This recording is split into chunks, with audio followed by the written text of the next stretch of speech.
Hello, in this video I'm gonna walk you through the financial model Excel template. I will show you the main inputs, the core outputs, reports and charts. So let's get started.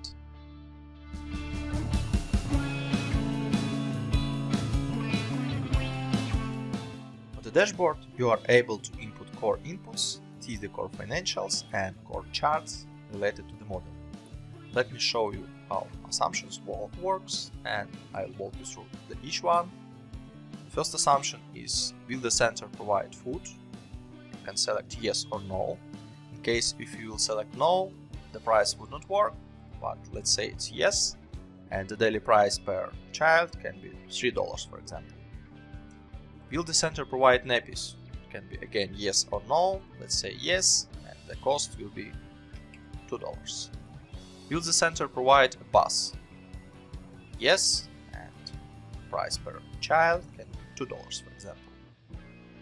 Will you have any government compensation? Let's say no, so you can just zero out the daily price. Wages bonus. Will your wages have some bonus assumption? Let's say yes, it can be 5% per month. Will your wages go up? Say yes, it will be 2% per year. Will your rent go up? Let's say yes, it can be 2% per year. For each of these assumptions, you have this note which will help you to understand what calculation this assumption will drive, so it's just easier for you to understand. The next section, you can set up your main revenue groups or streams. By default, it's broken down by nursery, junior toddlers, senior toddlers, pre-kindy and kindergarten, but you can change it like group A, group B, etc, whatever name you would need to use in the model, and it will be changed across the full model. The next very important KPI, how much kids per one educator for this group, so it can be 10 for example, 20, 13 for example, or any other KPI if you would need to use some other values. You have number of places in this group as well. It can be changed year over year, for example 20, 25, 30, 35, 40. You have different occupancy rates across the years, so you can say in the first year you have occupancy 50% for these places, and the next year it will be 51, 53, 55, 59, for example. Additionally, you have billable days per month, in other words, of how much days per month these groups will work. Let's say it's 22 days, for example, across all the years. And separately, you have the fee schedule for your groups, that how much money you will take from one kid from this group in this particular time period. So you can set the price like 80. The next year, for example, you want to grow this price starting from, I don't know, February 21. So you can set $90 for example, and you have additionally 3 placeholders or the price grows by years. Once you set up all the dashboard assumptions, your variable expenses, wages, fixed expenses and CAPEX line items, you may see your core financials related to the revenue, EBITDA, net profit, operating cash flow and cash, and see these KPIs on the charts on the dashboard.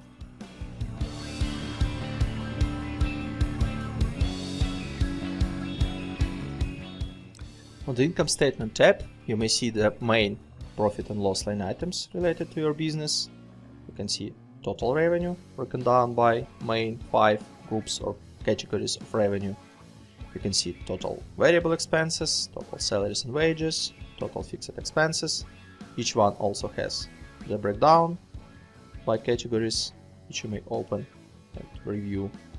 You may see the EBITDA, depreciation and amortization, EBIT, interest expense, net profit before tax, tax expense, and as a result, net profit after tax. On the cash flow tab, you may see the breakdown of your cash flow by operating activities, by investing activities and financing activities. On the cash flow statement indirect method, you may see the same operating, investing and financing activities, but in more collapsed form. On the balance sheet, you may see the current assets, which include cash and account receivable, all the non-current assets components, total liabilities broken down by current liabilities and non-current liabilities, and your equity. The summary of 3 statements you may find on the Financial Statement Summary tab, which consists of 5 years breakdown of P&L, balance sheet and cash flow. And additionally, you have to select some year here, and you may see the breakdown of specific year by months for the main categories of P&L, main categories of balance sheet with some charts, and main categories of cash flow statement, also broken down by months.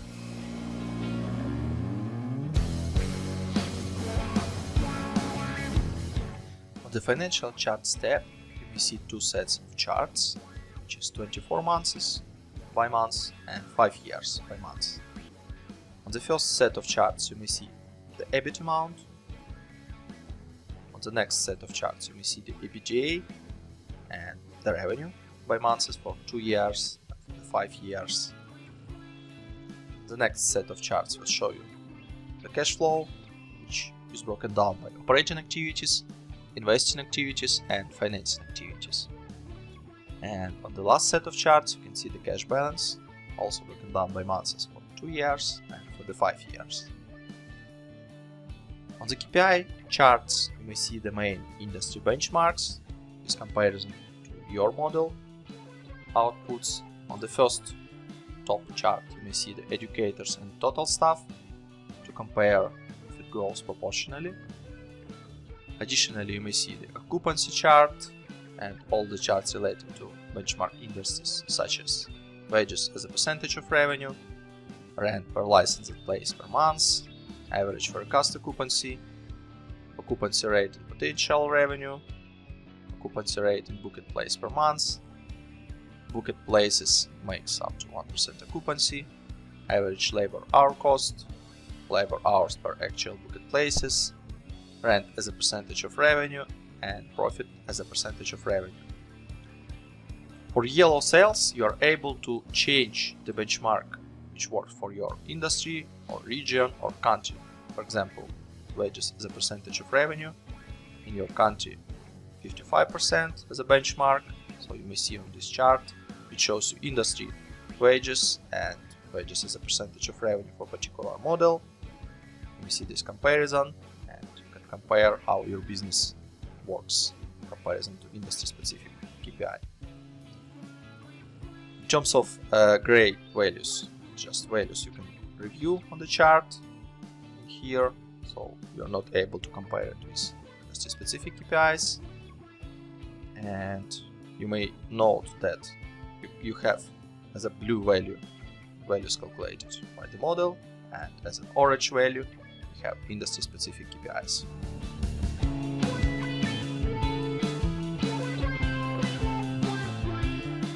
The top revenue tab, you may see the breakdown of your revenue by 5 main streams or categories, as well as a breakdown by years of absolute values and breakdown by years of percentage allocation. The same information you may see on the revenue summary charts, where you can see the percentage allocation and the absolute values breakdown by these main revenue streams. The next set of charts, which is revenue depth and monthly run rate, shows you the detailed year, which you can select and change here. In these charts you can see the revenue depth or breakdown of absolute values for the main 5 revenue streams, and on the pie chart you may see the percentage allocation. On the revenue bridge chart you may see the main revenue drivers of growth between these 2 years. These years are also changeable, so you may select the first year and the last year and see the main drivers of revenue growth broken down by these 5 revenue streams between the first year and between the last year.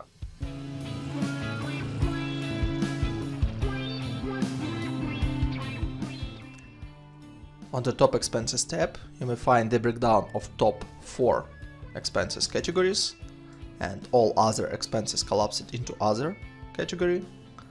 You may see the breakdown of absolute values broken down by years with a total below, and also to the right you may see the percentage breakdown of these expenses. The same information you may see on the charts below, which you may find the percentage breakdown and the absolute values breakdown. On the couple of charts below you may find expenses depth and monthly run rate for selected year. You are able to change this year, and you may see the absolute values and percentage breakdown on the pie chart. On the expenses bridge you may find the main drivers of expenses growth between these 2 years. These years are also changeable, so you may select the first year and you may select the last year. And you may see that total expenses starting in 2020 will change to total expenses in 2024 by this waterfall. On the break-even tab you may find the calculation of revenue break-even level and break-even chart. For this particular use case, you may find that your revenue break-even level is less than actual revenue calculation. This means that company is profitable. On the valuation tab, you may see the calculation of company valuation based on the cost of equity, which you may input here. Cost of loans you previously inputted on the dashboard.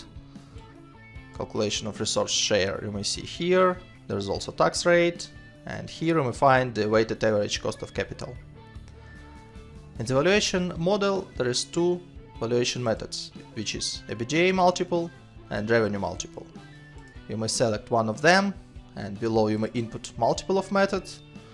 Based on this information we can see terminal value, which is calculated on unlevered free cash flow.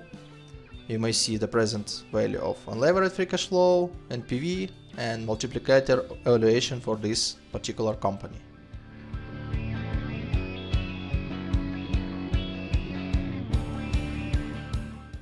The color coding in the model is very simple. You may change any yellow cell in any yellow sheet within the model. This means that this yellow cell has some input, assumption or driver which impacts the calculation within the model. Blue sheets means that on these sheets there are some charts, reports and other information which can be useful for reporting purposes. On the tabs without color you have some extra calculations related to revenue, to debts, equity, inventory and everything which is needed for the reporting. Additionally, you have Contents tab, which allow you to navigate across the model very simple. So you may click on any report and you can go back. It is broken down by reports, assumptions, statements and setup.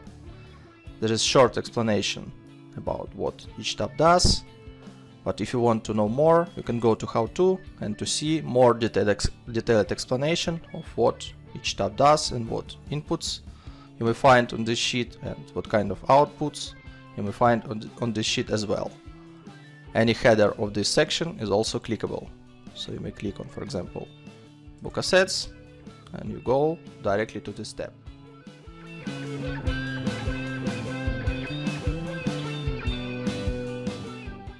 On the Wages tab you have up to 20 placeholders to input your staffing assumptions. Please note that some gray values are already predefined and you already input these positions for educator, bus driver and cook on the dashboard with some hire and fire dates. For these positions you are able only input annual salary. In addition you have 16 placeholders which are yellow, which you can change. For example, manager, you can input hire date, it can be April 20 for example, fire date, December 24, annual salary, it can be $35,000, and you have also number of employees by years. For example, first year it will be 1, the next 2, 3, 4 and 5. Below you may see the calculation for this position, so manager will start in April, and next year you will have 2 managers, 3, 4 and 5 till the end of the model. Separately, previously already input annual salary growth rate on the dashboard, but for these positions you can input payroll tax rate. It can be 10%, for example, or 7%, or if you don't need, you can just clean these values here. Additionally, you have the calculation of annual salary, depends on the salary growth rate and starting annual salary. But you should input also workload, hours per month for each of the categories. The standard amount is something between 160 and 165 hours, but it can vary if it is part-time, or in case of if it is driver it can be half-time, which is 88 hours. All the calculation of staffing numbers, monthly base salaries, monthly bonus, taxes rate, calculation of FTEs for these 3 categories you may see below. And separately on the income statement tab you have total salaries and wages category, where you can see all your staff positions with the salaries, payroll tax and bonus broken down by months.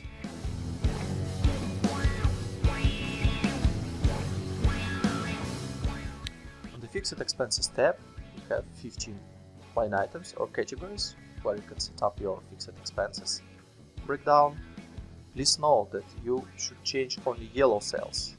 The gray cells are connected to some specific places on the dashboard which you previously set up, and you have specific calculation also. So please note that only yellow cells are changeable. Let me give you some examples of how this step works. So you may change the category, for example, I don't know, utilities.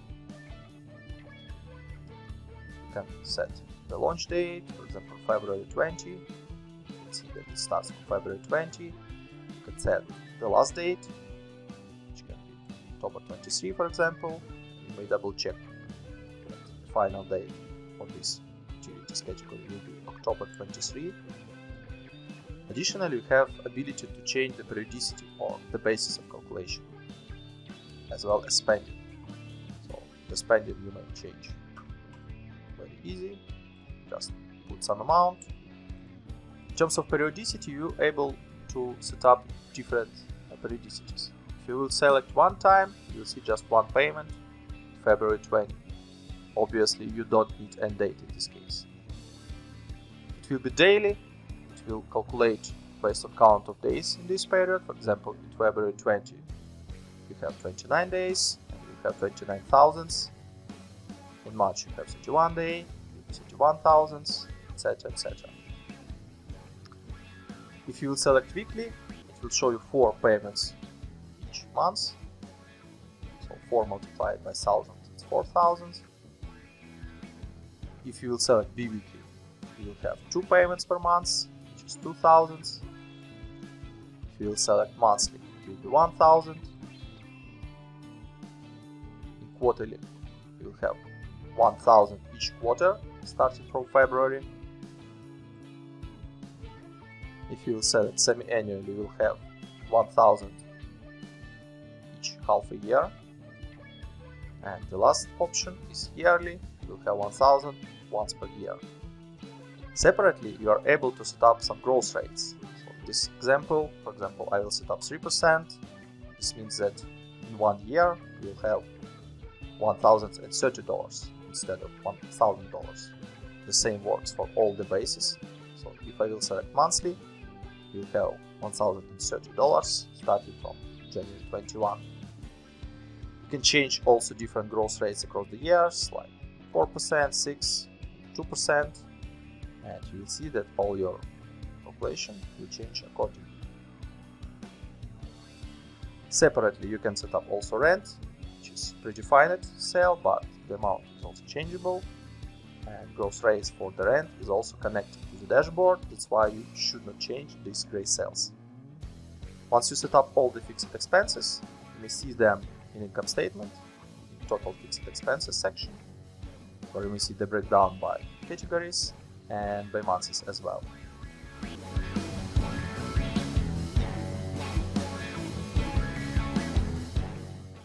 On the variable expenses tab, you can input your variable expenses as a percentage of total revenue.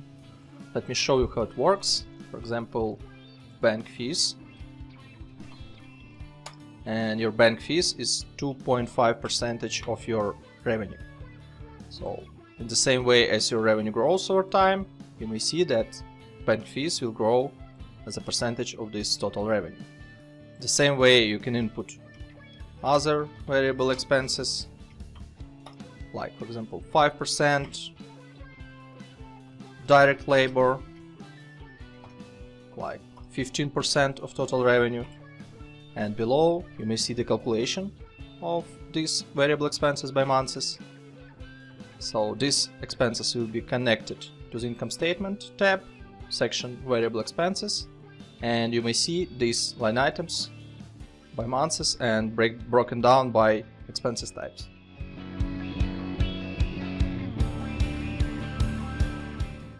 You may input up to 20 development expenses categories.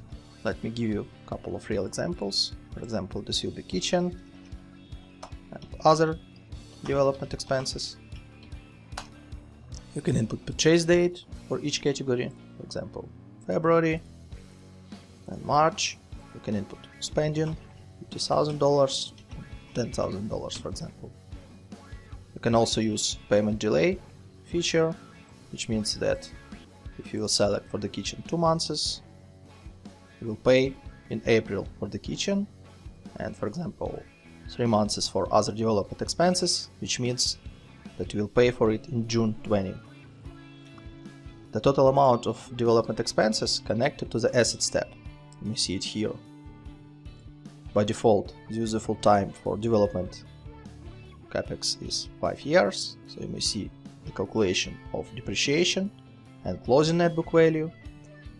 You are also able to input up to 6 other assets, for example, other CAPEX with launch date, for example, June, with 3 years of useful time, with $5,000 cost. You may see the calculation here. So in this tab you have calculation of capital expenditure, book depreciation, and closing net book value. The total amounts you may see in income statement tab in depreciation section. For the cash flow you can see the fixed assets capital expenditure, and in the balance sheet you may see fixed assets, assets closing book value, and CAPEX prepayments. In case of real prepayment, prepay these amounts, and if you'll pay in some months after, you'll have CAPEX payable. Because you set up 2 and 3 months payment delay, you may see that we have CAPEX payable. I can also remove here or select 0 months.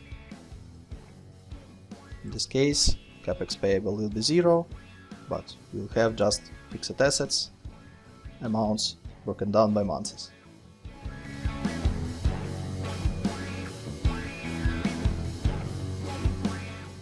Also on the top of the dashboard we have debt assumptions.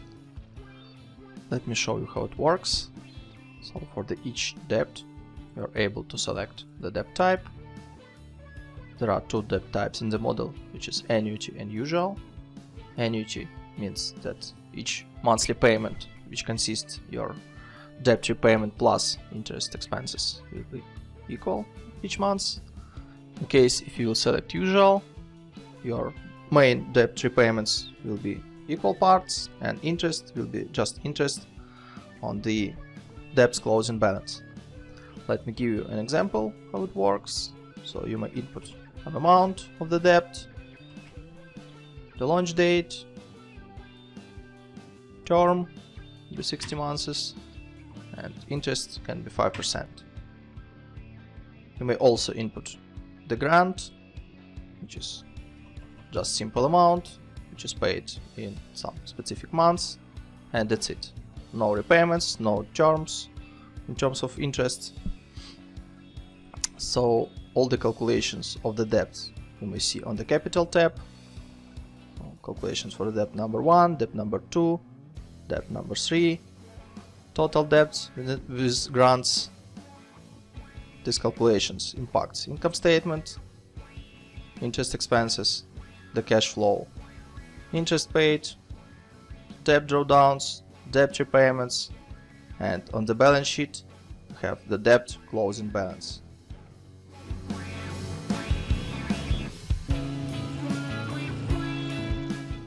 On the capitalization table you can input different founders and investors' contributions, broken down by different dates of funding, with different cost of share for each series, and you can see the dilution of shares after each round, and pre-money total equity and post-money total equity. Let's pretend that we have two founders, founder 1, founder 2. So total amount of shares for founder 1 can be 10,000, for founder number 2 20,000. Let's imagine that cost of share will be $2 and the date of founding is February. This means that investment for founder 1 is $20,000, for founder 2 is $40,000. In total they invest $60,000, which you may see here. The dilution is 33 to 67% of shares. So let's pretend that for Series A we have one investor and the date of issuance is May, cost per share is $5 per share and number of shares is 1,000.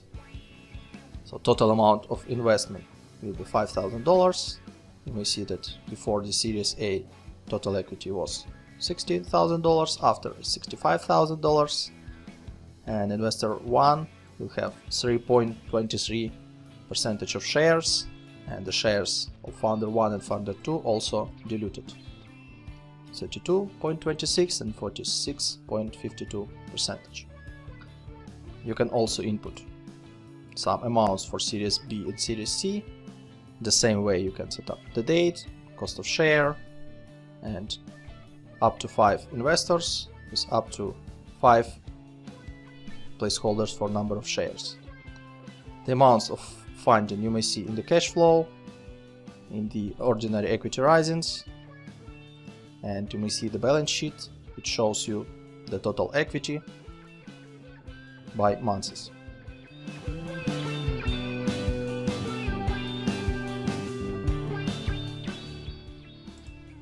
On the top of the dashboard you have currency, denomination and taxes setup. So currency inputs means that you can input all your drivers for the model using one currency. You have currency outputs.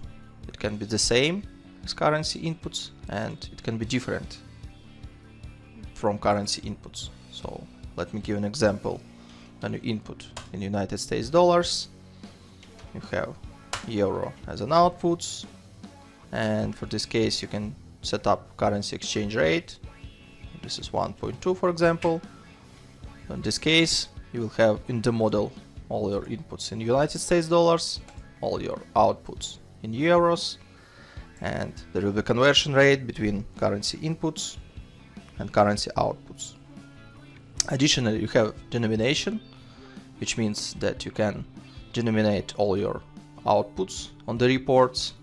In this example you have denomination is 1000, means that your outputs is denominated by 1000. You can select millions. You may see that now it is in $1,000,000. You can set also billions or without any denomination. Additionally, you have corporate tax setup. You can change this number and this will impact tax expenses in your income statement. I hope you enjoyed my video. Thanks for reviewing this. You can find more on my website finmodelslab.com, and we'll see you later in the next videos.